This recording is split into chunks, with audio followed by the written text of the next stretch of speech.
ደንቤ ጃበር ሰጠን ትልቅ ጻጋ ነው ውብ ነው የሚያምር ነው ይሄንን ውበት ማየት ማድነቅ መጠበቅ ወደ ሀብትነት መቀየር ለሌሎች አስተማሪ እንዲሆን አድርጎ መገልገል የኛ ተግባር መሆን አለበት እንግዲህ ይሄ ቀጣይ ላይ ቢለማ በእውነት የቱሪስቶች ማረፊያ ነው የሚሆነው ለዞኑም ከፍተኛ ገቢ ያስገኛል ለወጣቱም ስራ እድል ያስገኛል ኢትዮጵያውያን በተቻለ መጠን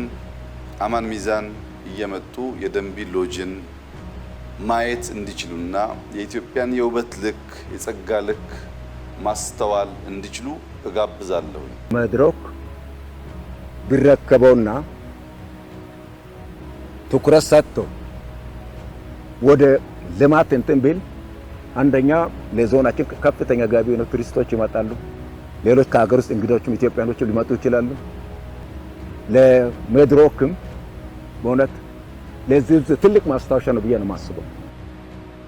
ክቡር ጠቅላይ ሚኒስትር ይህንን ኃላፊነት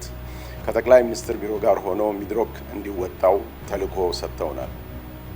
ያንን ተልኮ በብቃት ተወተን ዛሬ እዚሁ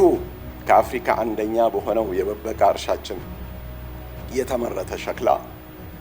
ይህንን ውበት አጎናጽፎታል የአካባቢውን ስነ ምህዳር ጸጋ ብቻ እንዲያሳይ ተደርጎ ስለተሰራ ፈጣሪ ትልቁን እርዳታ አድርጎልን ለዛሬው ቀን በክተናል አልহামዱሊላህ ረቢል ዓለሚን